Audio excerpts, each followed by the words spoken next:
Good day everyone, today I will be going to discuss a patriotism. Who is the patriot? Patriot is a person who is on the side on his other own nation that occur. A patriot is someone who feels a strong support to their country. A patriot is a person who support country and prepare to define the agents, enemies or detractors. A patriot is the person who loves, support and define his her country and interests with devotion. A patriot is someone who loves and support their country. Sila yung tao na handang pagtanggol ang bansa nila laban sa mga kalaban o kahit sa mga hindi pabor sa bansa nila. Ang pagiging patriot parang pagmamahal sa sariling bayan at laging handa tumulong o magsakripisyo sa kabubuti ng bansa. Important of patriotism.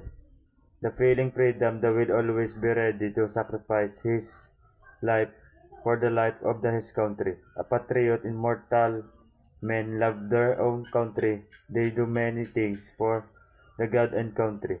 This feeling for their country is called patriotism. Patriotism is of the best and of the men. It is the noble feeling the mind.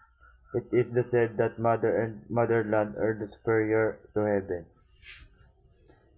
Ang patriotism daw po ay pagmamahal sa bayan ng napaka-importante dahil ito ang nagpapalakas ng ating pagmamahal at pagkalinga sa sariling bansa.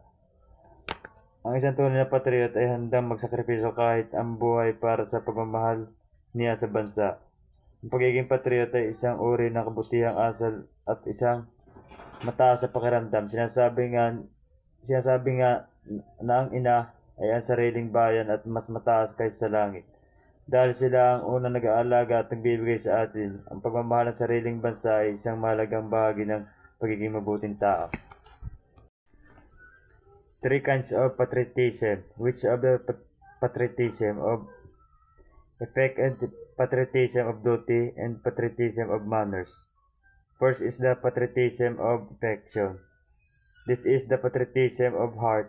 It is about the one's internal desire for his country, well-being. The patriotism of affection and can be seen in the patriotism of duty, but those not necessarily result in the one can truly love country and yet be coward just can fulfill and patriotic duty and yet about the country welfare. Ang patriotism of affection ay pagmamahal sa bayan na galing sa puso. Ito ang yung natural na pagnanais na magtagumpay at maging maayos ang bansa mo. Kahit hindi ka palaging gumagawa ng aksyon para dito, may mga tao na talagang mahal ang bansa nila pero hindi nila kayang magsakripisyo o gawin ang tama para dito. Halimbawa, may mga taong sinasabi nilang mahal nila ang Pilipinas pero hindi sila tumutulong sa proyekto para sa ikabubuti ng bayan. O kaya naman hindi sila nagtatanggol sa bansa sa oras ng pangailangan. Kahit mahal mo ang bansa mo, hindi ibig sabihin na laging may bansa kabilang banda. May mga tao naman na nagagawa ng mga bagay para sa bansa pero hindi nila nararamdaman ang tunay na pagmamahal para dito. Patriotism of duty. This includes fidelity of one nation through material acts, this military service, patriotism, and other selfless sacrifice.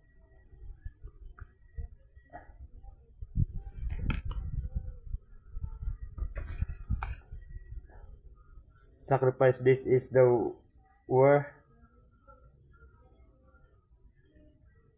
patriotism become embodied is the ideal state particular action. Ang patriotism of duty ay pagmamahal sa bansa pinapakita sa pamamagitan ng mga konkretong aksyon tulad ng paggawa ng mga bagay na papakinabangan ng bansa. Kasama dito ang mga gawain tulad ng paglilingkod sa militar o ibang pang mga sakripisyo para sa bayan. Halimbawa, isang sundalo na nagsisilbi para protektahan ang bansa o kaya isang tao na tumutulong sa mga disaster relief operation. Nagpapakita ng patriotism of duty dito ang pagmamahal sa bansa, hindi lang basta pakiramdam kundi nagiging konkretong aksyon ang layuning tumutulong sa pagsakripisyo para sa kapakanan ng bayan. Patriotism of manners. This is the custom patriotism, written or unwritten. The patriotism of main base one hand over the heart during the national item. Performed by the anyone without actually needing affection of duty patriotism, while the above types of patriotism, at least in part, there is the real beliefs and hopes the person, the patriotism of manners, establish mostly a set of protocols. Ang patriotism and manners daw po ay tungkol sa pagpapakita ng pagmamahal sa bansa sa magitan ng kaugnayan o mga formal na paraan kahit hindi ito nangangailangan. Malalim na pagmamahal ang sakripisyo.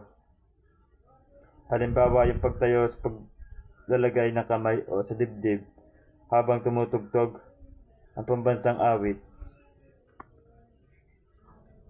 Ginagawa ito ng mga tao bilang bahagi ng tamang asal o protokol, hindi dahil sa matinding pagmamahal sa bansa, kundi katulad ng mga koneksyon sa mga tunay na damdamin o aksyon.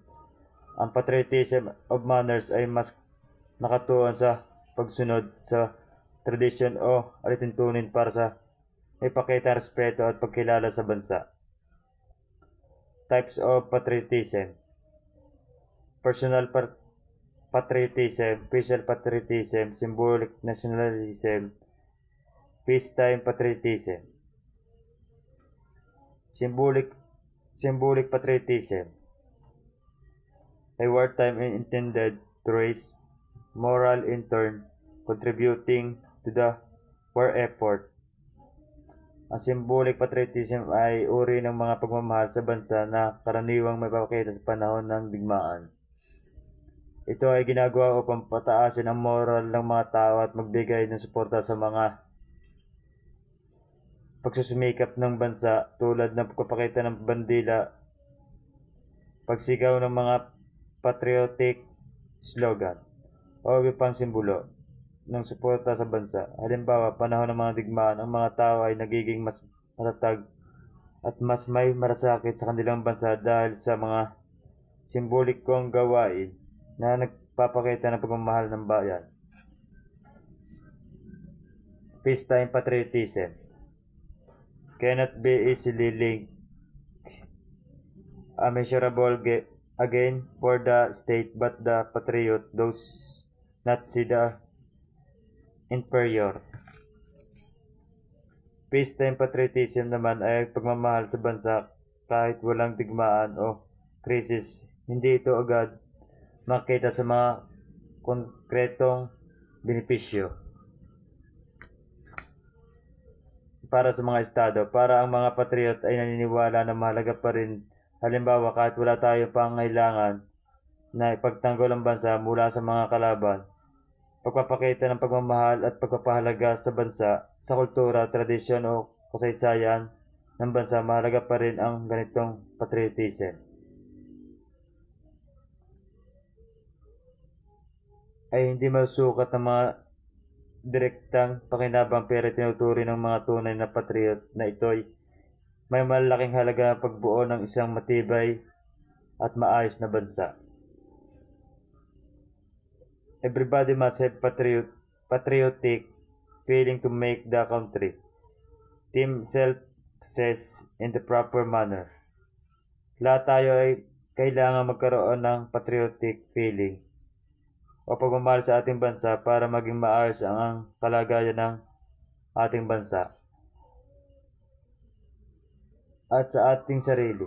Kung mahal natin ang bayan natin, magiging mas responsable tayo bilang mga mamayan. Tutulong tayo sa pagpapabuti ng ating komunidad at bansa.